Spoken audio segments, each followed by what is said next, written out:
So an episode on health and the hobby is something that myself and Dan have been wanting to do for a wee while. I wonder if the listeners rolling their eyes here or not, but stick with us, give us a wee shot here, because there's a couple of reasons for doing an episode like this. A big reason is this is a sedentary hobby. I think we can often in certain circles glorify the convenience of things like fast foods, and we've probably never moved less in all of human history because of the whole like global situation, homeworking and stuff like that. And another big thing I think is that it's that time of year, time of recording, we're in January, where people do tend to reevaluate their health, both physical and mental. So maybe time to take some stock of that as we talk through this episode. So how are you doing today, Dan? Yeah, I'm good, mate. I'm good. It's nice to talk to you as ever. Yeah, feeling really good. Yeah, so any introductory thoughts on the episode we're about to dive into? Yeah, it's something that I'm really interested in my profession. I'm involved in physical and health education, and it's something that I just feel is a modern problem for each and every single one of us, really. Both of us have played a lot of sport as kids, and I think growing up we get taught a lot of bad habits in terms of diet and exercise, and we can kind of get away with them when we're younger. And I think as this is my own personal journey, as I've kind of got older, it's kind of caught me a little bit more, and it's become a little bit harder to do things that I had done previously, and it was a little bit harder to kind of look how I wanted to look and different things like that. So it's something that I've done a lot of research into it, and a lot of practice and a lot of experiments personally. So it's an area that I really enjoy finding out more about, and it's an area that I'm deeply interested in. And you kind of touched on it as being a modern problem. It's a modern problem, and whatever we're doing right now in general as a group of human beings in the air quotation marks civilized world, it's not working, is it? All you need to do is just need to go and look around your neighborhood and go and look around, the local supermarket, and whatever it is that we're doing as a group of people, whichever direction we're being led as a group of people, it's just not working out. You just need to look at obesity levels. You need to look at levels of physical activity. You need to look at levels of heart disease, and all these avoidable illnesses that people get. That we're not avoiding. We're simply not avoiding them. So it's something that we need to look at, and we need to give ourselves a wake up call. And I think you're going to go on to say that neither of us are health professionals. This is just stuff that we talk about from our personal experience, and it's something that we're managing as two people, two just individuals that we're kind of not even claiming to be enlightened or anything like that. It's just something that we're taking very seriously, and I think all of us need to take it incredibly seriously. Yeah, definitely. I did hear a fact recently. Don't quote me on it, but you could maybe look it up for yourselves. It was something along the lines of we're going to be the first sort of generation of people to have a shorter life expectancy than the generation before us, which is pretty worrying. With the way technology is and the way society is, we should be getting better at this. But yeah, the CDC stats are there for all to see. Heart disease, the top-rated killer in the world. So I think in our wee corner of the universe in this hobby, it's a duty of care for us to kind of look out for each other and make sure that we're happy and healthy enough to properly enjoy what we're doing. So it's really hard as well, because there's so many different people and organizations which are trying to lead us in directions that are not good for us. We're going to go into detail and talk about different foods later on. If you just take like Coke, for example, Coke like's rubbish. It's like it's not good. And don't get me wrong, I'm not going to say that we should all live like monks and only drink natural spring water all of the time. Don't get me wrong, like I like having a Coke from time to time, but it's not good for us at all. And the problem is it's just in our faces all the time, isn't it? And it's just very, very hard to avoid. There's like temptation around every corner with the technology we have and the advertising we see in TV and just walking down the street. It's very, very difficult to make good choices. Aye, so I suppose one of the sort of elephants in the room we need to deal with before diving in is just that the listener might rightly be thinking like, if I want to learn about all this, if I want to start thinking about all this stuff, why would I listen to you two on a tabletop miniature hobby podcast? I could go and find an actual health podcast instead. So What would your sort of response be to that, Dan? I've done a lot of research on this. I say research. That sounds very like official. I've read a number of books and lots of different articles online and physical in different journals. Watched a lot of YouTube videos from credible sources or perceived credible sources, and it's about the hobby. So you're going to be sitting at your hobby table, or you've got a passive interest in the hobby. So you kind of, if you're painting whilst you listen to it, you can listen to it. And I think the key to this is that we're two normal people. When I first started doing research into stuff, especially some YouTube videos, a lot of the things that people are doing are pretty out there and are pretty extreme. And there's a lot of pictures of like fellas with like six packs that I know you particularly like. You wouldn't mind that necessarily, but it's like a lot of extreme things. It's like, do this every single day. And it's like a really difficult challenge. So I think just me and you talking about it in terms of anecdotal things that we've done as part of our normal life as normal human beings, I think that's a big thing, isn't it? Where it's just two normal people, or, fairly normal, talking about stuff that they've done. Yeah, that's why. Yeah, exactly. We sit and paint our miniatures. We like a game. We like a beer. We like a curry. We like a bit of chocolate. So this isn't the ripped, muscular. I mean, maybe you are, Dan. I'm certainly not the front cover of Men's Health preaching you to, this go on this water diet or go on this lettuce diet. So that's totally not this. I'm the same, Dan. I've over the past 5 years done a lot of research purely from a personal point of view. It started out I wanted to investigate why I had such bad acid reflux. Like, it was really bad. I was on medication. Okay. I wanted to find out why my sleep was so poor. I wanted to get to the bottom of all these things. And it was a very, very gradual process. I found this one wee thing and it led to this. So I think you've got down here about silver bullets. There wasn't a one simple trick I found for any of this. It was very, gradual improvements, then big improvements with certain things, but it's building up this vast sort of matrix of different things that you're doing, and eventually you can get to a better place, I would say. Yeah, it's trying lots of different stuff. It's the things that I've tried to do. I guess this is being really tight with my money, but it's like all the stuff I'm doing, they tend to actually save me money overall, as opposed to having paying for things.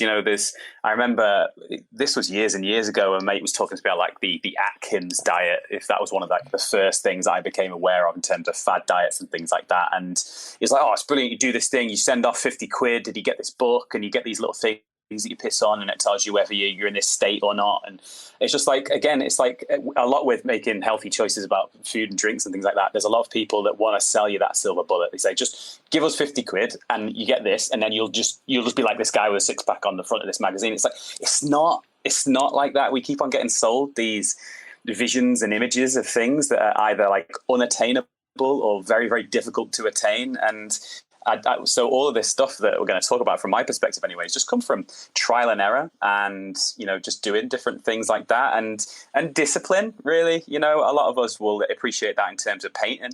You're at your hobby desk and you've got the discipline to sit there. You've got your discipline to paint on a regular basis. You've got your discipline to push the model to a higher level, to persevere. If you paint an eyes, for example, you've got that discipline to try and then fail and then, keep on thing. So a lot of it comes back to that, really. And it's about not being a boring bastard. You mentioned there about liking a beer and liking a curry. I'm the same. I won't lie. I just had pizza for me tea.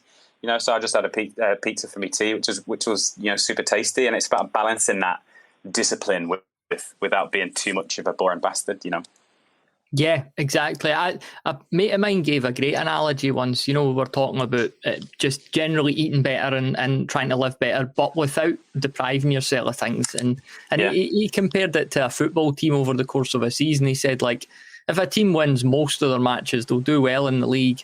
And I just consider that, on my average Tuesday, am I behaving myself? Yeah, I am. But, if it comes to a Saturday and there's the opportunity to go out for a curry and a few beers, then why not? I'm winning most of my matches. So that's the way I see it. That's a great analogy. And it's all the things that I do are during my normal working week. I won't say I like live for the weekend, and I don't kick the arse out of it too much when it is on a weekend. But and it's trying to fit things in around your normal life and your normal routine. And, you know, if you have these crazy fad diets, like, you know, just eating nothing but like cabbage soup, you know, is that what you're really normally going to do anyway? And it is, I think ultimately it does come down to, you know, if you're looking to shift some weight or generally be healthier, it's generally being a little bit more active and consuming a little bit less in general. It's not that simple, but in general, it kind of comes back to that. Like you mentioned there, it's little things often. I've got quite a few friends in America who have just simply stopped drinking like soda pop, and they've seen a massissive difference in lots of different areas just doing that. You know, just going to, even if they needed that fizz, having like some carbonated water, and that, just that simple thing. It's not about doing one massive thing for 1 week. It's about doing maybe 4 small things over the course of an entire year. And then going back to that discipline thing and patience to see what happens. Yeah. So with that introduction in mind, I suppose a good place to start is something that definitely is something that most of us would consider first and foremost, the exercise and movement side of things, particularly the postures that we're in when we're painting. I think there's masses of videos on YouTube about, you know, getting this posture, getting that posture. The bottom line is, as far as I could see, a poor posture when you're painting is unavoidable, and it's not really about whatever posture you use. I think it's more about just being aware that you should get up and move a bit, you know, have a bit more movement. And when you get in that posture, just try and not sit there for like 3 hours or whatever. Don't know what your opinion on that is, Dan. Yeah, I think, you know, sitting down in general is not a natural state for us, really. You know what I mean? In general, we're kind of meant to be stood up or lying down. So it's very, very difficult in terms of, you know, maintaining positive, good posture when you're sitting down, and especially at the painting desk, you kind of tend to be slumped over your mini. I've got a hobby lamp with a really long arm that kind of comes right the way from the back of my desk right the way to the front, and I try and sit back in my chair. But yeah, it's hard to get that posture that's good posture, and I think the key is not staying in one place for time, and it's like maybe doing 30 minutes standing up, walking around, doing something else, and then coming back to it. I think it's that period of time really for your posture and things like that. And there's little things as well. It's like, it's not necessarily the groundbreaking thing, but I've got like really hard skin on my elbows. You know, you sit on your chair and you're bracing your elbows on your table or the arms of your chair. And like after that, it's like, I have to put like moisturizer on my elbows and things like that. So like sandpaper on my elbows sometimes. But would you say that you are aware of your posture when you're painting, especially when you get into flow state, or is it something you need to just remind yourself of every so often? Yeah, like I'm mainly standing when I paint. I think this is. Oh, really? I don't think this is particularly usual because I've got a standing desk. A chair. Yeah, right. Just had to sell them for firewood. But yeah, I've got a standing desk, so I'm mainly standing. But that's not, you know, as standing.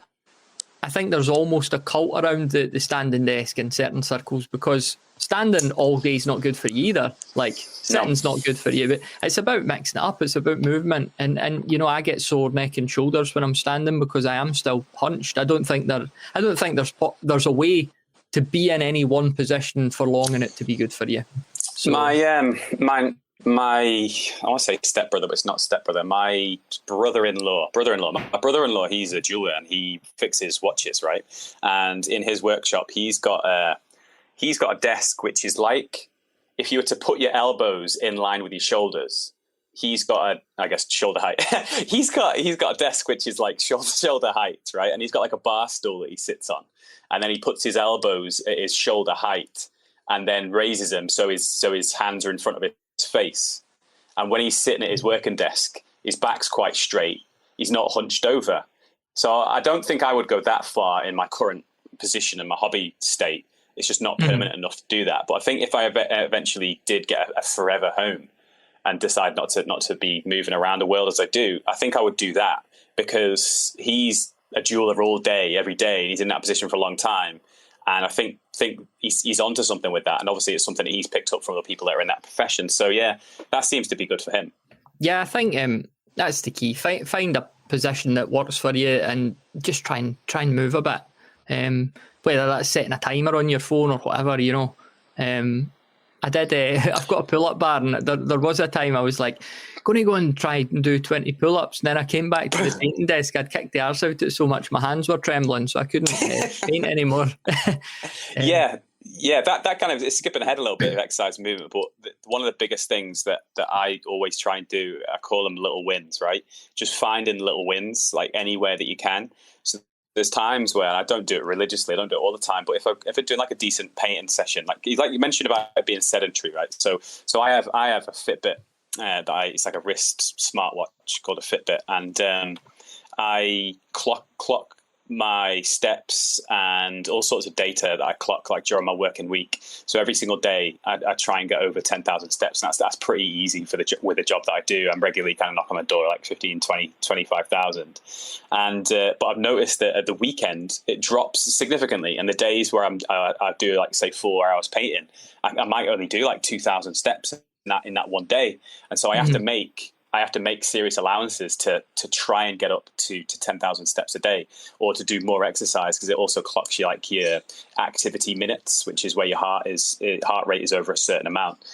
So like, maybe not 20 pull-ups, but like, just doing 10 sit-ups or doing 10 push-ups, or just doing like, maybe like 15 squats or something like that, just getting those little wins in, because it's about like changing your perception about exercise. I think a lot of us have got a negative background and a negative experience of exercise, and you think that all exercise is like sport and it's like all jocks and meatheads, knuckleheads, all that kind of stuff. But I think it's changing that idea of what exercise is. And if you think about painting and posture, just lying on the floor for 5 minutes and then just cranking out like maybe 20 sit-ups. I always remember laughing, like, when you back in the day when I used to play video games quite a lot, there's always like a little disclaimer thing, or a little like reminder. It's like, don't play this too long, like, after like 2 hours, go and do some exercise. You remember those little things that are on there?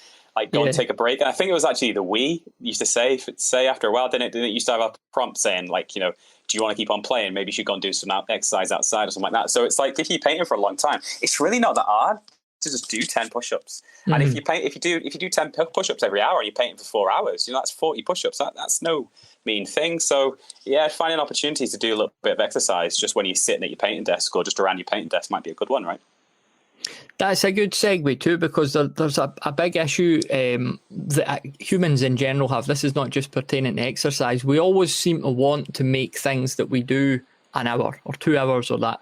And exercise is this, it suffers from this. So if I say to somebody who doesn't really exercise, you should go and exercise, in their head, they're like, right, I need an hour. And I don't know why that is. It's just so ingrained in their culture. But they would imagine, okay, what I'm going to do, I'm going to go out and jog for an hour. And to most people, I know some people like that, but to most people, that's just a hellish thought, slogging it out for an hour. And the high intensity interval training, I think you're a fan of this as well, Dan. And, when you begin to look into this, it's just, again, we've talked about there's no silver bullets and stuff like that, but there is a study I'll link to in the show notes, and you can pretty much get the benefit of an hour of jogging for, it's something like 6 minutes or something like that. Just bang, bang, bang, bang. So this is something that we could use if we're really short on time or just don't want to spend loads of time exercising. Yeah. Well, it's difficult because I've probably done high interval training seriously over the last 2 years, probably 16 months out the last 2 years. I've seriously been doing high intensity interval training. So there's a group called PX90. There's Insanity Training, which is quite a famous one, and you can type in on YouTube like high intensity interval training, and you can come up with a load of things. It's really hard. I won't lie. It's really difficult, and it's probably not something like, if you take Insanity Training, it's probably not something that you can just jump into straight away.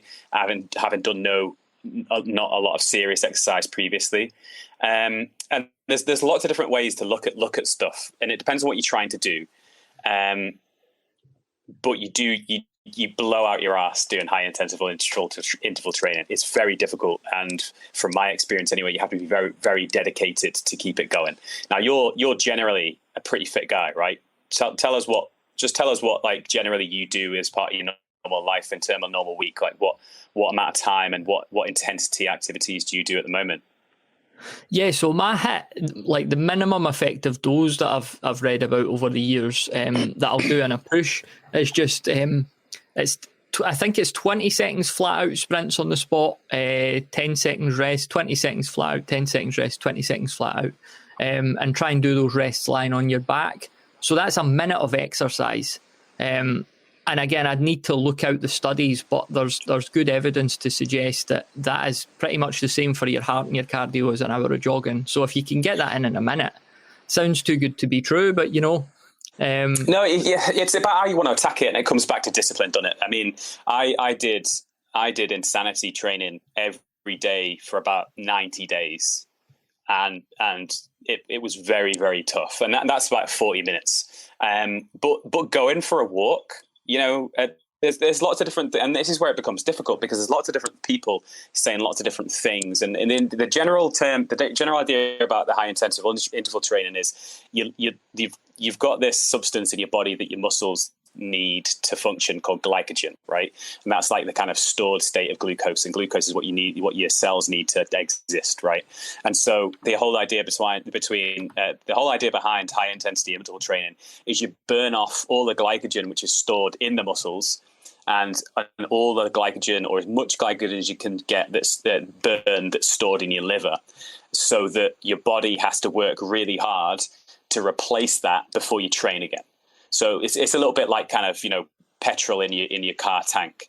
So instead of driving, 30 miles per hour to Asda and back, as a supermarket for people that live anywhere else other than England or the UK, instead of driving 30 miles per hour, you're driving 90 miles per hour. So you're getting there a lot quicker, but you're burning off a lot more fuel, which is actually a positive thing on both counts for your exercise, because you exercise a lot less, if that makes sense.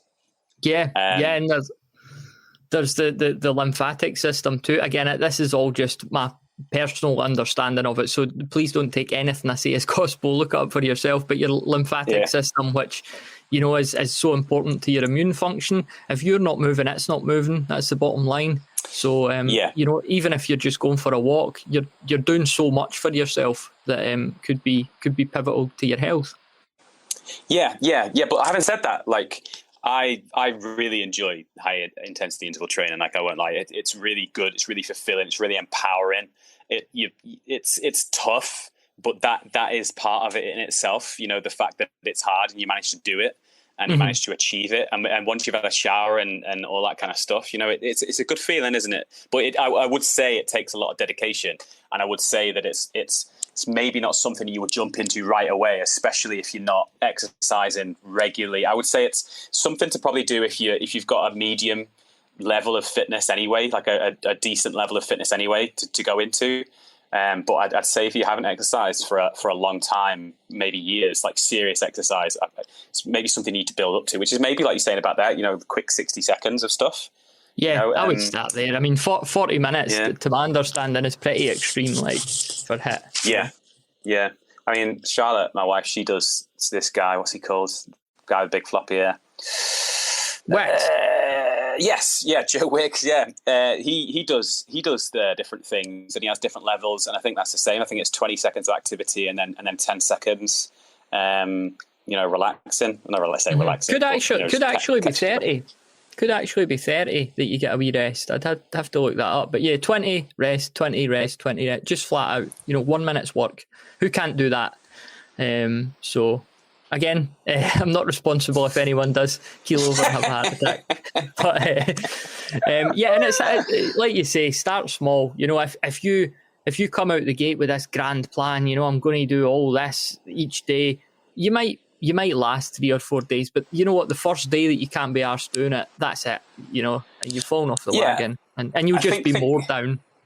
Yeah, I think we've got to kind of address, like, before we go much further, is like why are we doing this, right? So it's like if you're overweight, you need to do something about that, right? And so how do you define that? There's a couple of things that you can look at. You can look at your BMI, which is like an equation you do between your height and your weight, and that's not exactly gospel truth, but it gives you a little bit of an idea about where you are. And another one, which is a main one, which is your waist size should not be more than half your height. So if you were to measure yourself in centimeters and then you measure your waist in centimeters, your waist size should not be more than half your height.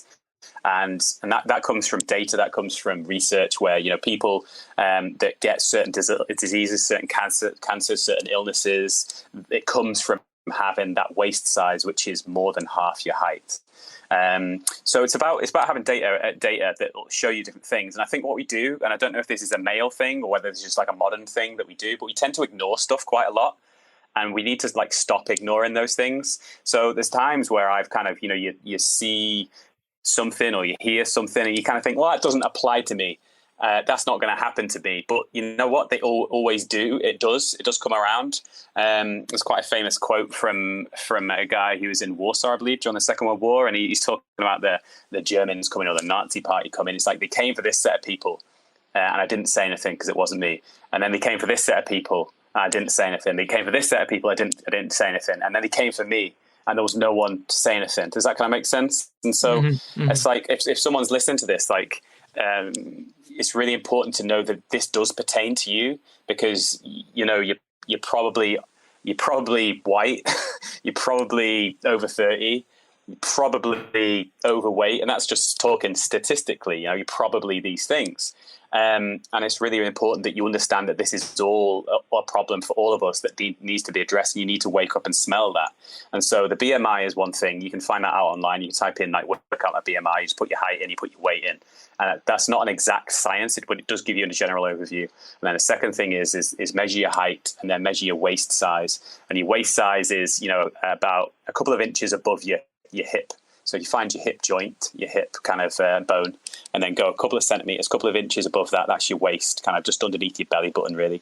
And your waist size should not be more than half your height. So, and what we're trying to do is obviously talk about things that have worked for us, things that we do to try and kind of make sure that we're being fitter and healthier. And because as you get older it gets more important, right? I remember being 15 and going for a jog with my dad, and my dad would be blowing a little bit and I'd be chuckling, running around him and different things like that, and I'd be like, oh, come on dad, hurry up, and he'd be like, oh, this will come to you one day, and I was like, oh yeah, whatever. But as I've kind of got through 30 and then got through 35, it started to be a lot more important. And especially when you've got kids or family and things like that, you want to be sticking around for as long as you can, really. And you want to make sure that the quality of life that you have is as high as possible, so you're getting that good quality experience that you can do. And just because you might be slim or appear to be slim, or you're slimmer than you may, it doesn't necessarily mean that you're okay, because it's possible to appear to be fit and healthy, but actually not be. And we're talking about exercise and movement right now, and there's lots of different things that you can do. There's lots of different things that you can do, different reasons. But diet is also a massive part of it, and it's about things that you can fit into your normal daily activities that become a new normal. So the high intensity interval training is something that I personally really, really enjoy. It's hard on joints, my knees.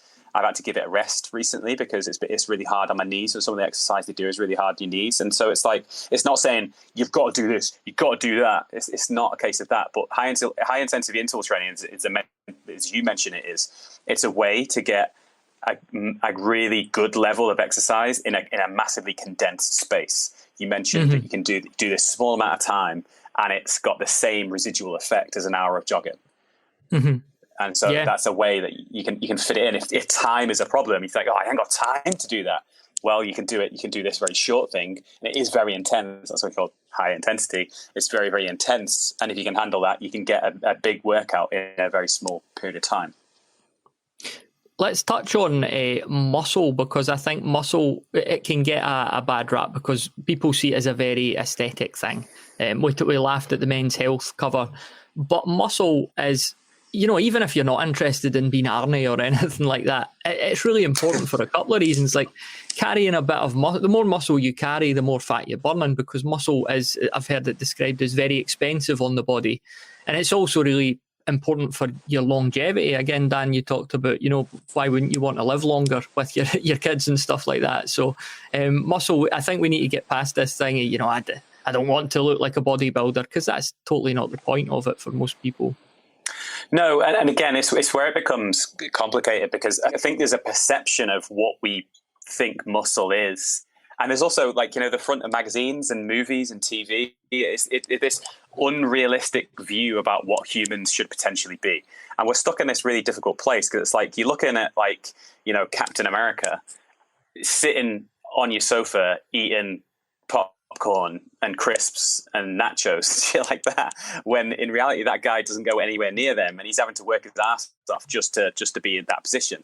So we're stuck in this place where it's like this is considered to be the ideal, and we're nowhere near that. And to be like that, you've got it takes a significant amount of sacrifice and time and dedication to do it. So muscle is great in many ways. As you get older and you start thinking about osteoporosis and things like that, when you get to a certain age, calcium starts leaving your bones, whereas previously when you've been younger calcium is going into your bones to make them stronger at a certain time. And this is worse with women than it is with men. Calcium starts leaving your bones, and bones become more brittle, and they break easier. And so if you've got a good level of muscle mass, if you were to jump off a step, for example, if you've got a good level of muscle mass, the muscle will protect the joints because the muscle will take a lot of that shock absorbency, and so your bones will be protected more. So doing weight bearing activities, the older you get, is really vital, really, to maintain good muscular strength, so that you're able to just deal with stuff. You always hear it, don't you? Like old people, I always think it's like an up north thing. Is you go, oh, how's Ethel? Oh, she's no good. She had a fall. Had a fall instead of fell. Yeah, she had a fall. So she's had a fall. She's broken a hip, and it's like, yeah, it's part of it because you need to do weight bearing activities, which keeps your bones strong moving forward. So it's not just a case of looking like this fella off a TV show. It's good for just maintaining that quality of life to make sure that your bones are strong and that those bones are protected and things like that. Or if something hits you on the leg, if you've got a decent amount of muscle, the muscle can absorb the shock of that without it getting straight to your bone, if that kind of makes sense. And and then the other part of muscle is this term. People say metabolism like it's something that you can change very, very easily, but we all have this thing. It's called a basal metabolic rate. So a basal metabolic rate is basically how many calories that you need each day to keep the amount of body tissue alive. So, the general mooted thing is 2,000 calories, right? If you look on the back of any bag of crisps or anything like that, it usually says a 2,000 calorie diet, and that's misleading. But I guess we're going to kind of get that later when we start talking about food. But all of us have got a basal metabolic rate, and that basal metabolic rate could be radically different. So if you have a higher muscle mass, you have more living tissue. That living tissue needs to survive, and so in order for that living tissue to survive, it needs a certain amount of calories in order to survive. But it's not an exact science that you can't say that if I have got my basal metabolic rate, it requires 3,500 calories per day.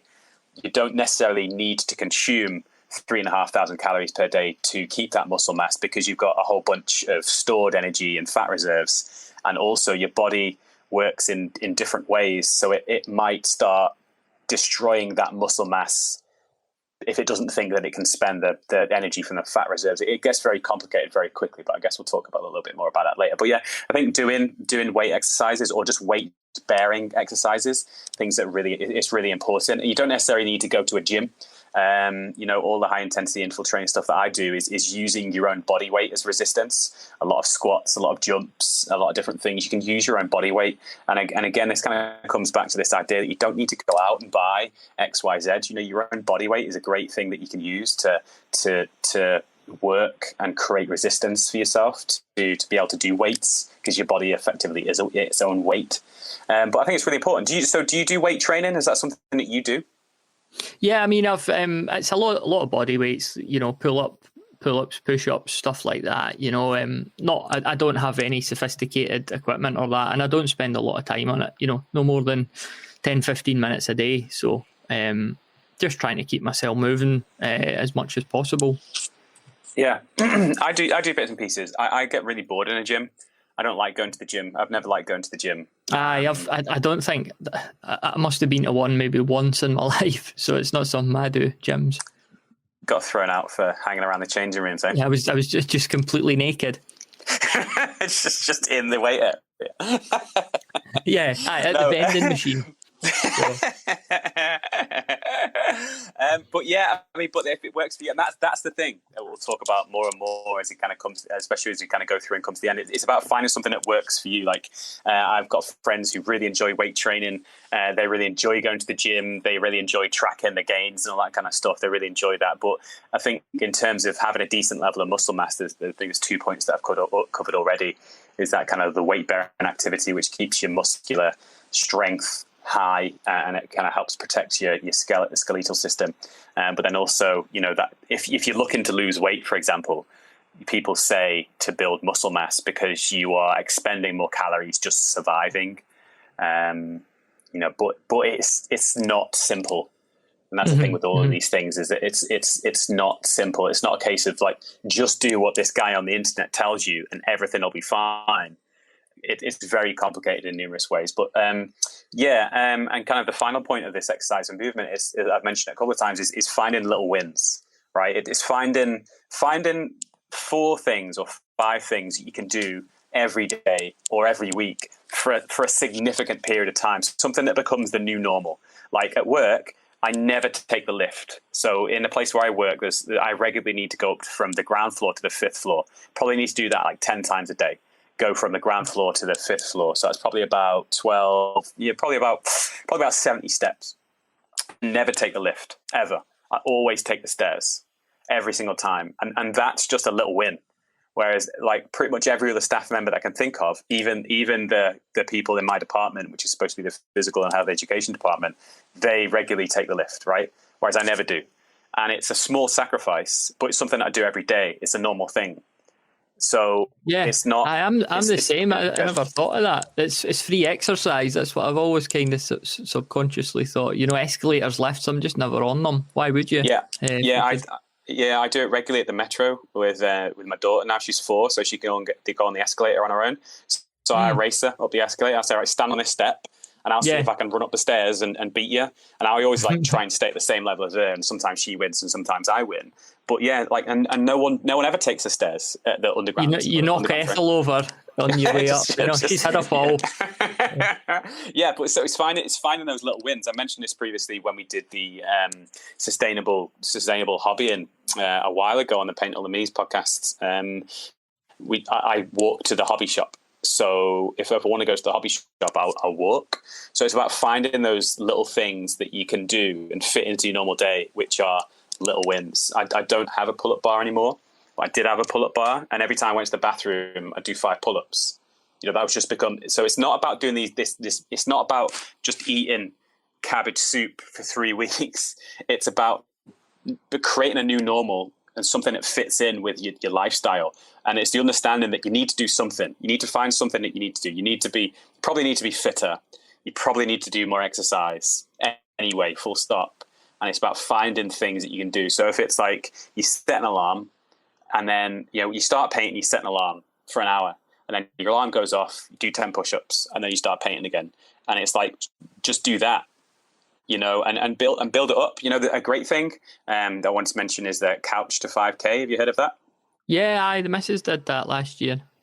Yeah, that's a good thing to do. And it's one thing that I forget sometimes, not because I'm like Iron Man or anything like that or Mr. Motivator. It's like we've all got our own levels of fitness. So something that I do that I say, oh, you should do that. It might not be enough for some people, or it might be too much for others. But you mentioned it. You've mentioned it in the notes, but I don't think you've mentioned it. It's like just a 10-minute walk.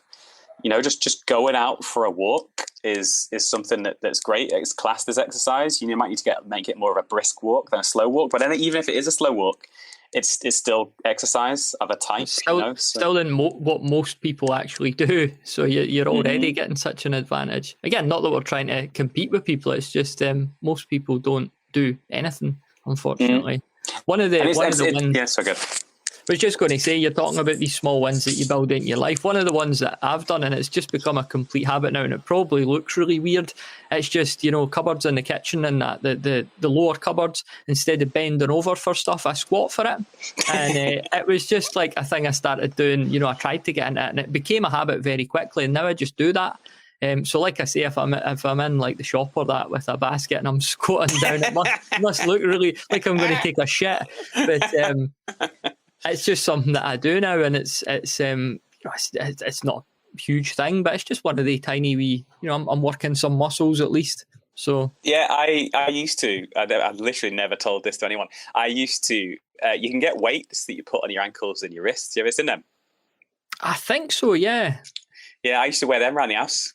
So I got these. Just make yourself a bit heavier. Yeah. So, but you put them on the extremities of your body. So if you're reaching for something in a high cupboard, you've got to lift that 5 kilogram weight around your wrist up to the top cupboard. So it's like, and then you're picking something up. It's like a 5 kilogram bicep curl. So if you're picking up your coffee off the table, you're banging out a 5K dumbbell curl, a bicep curl. Like living on Saturn, really heavy. yeah, but that's a little win, man. I mean, yeah, you have to be careful with them because in terms of posture and things like that. But even if you're like sitting on a couch and you lift your legs up onto the coffee table, there you go, man. It's a quad extension you got there.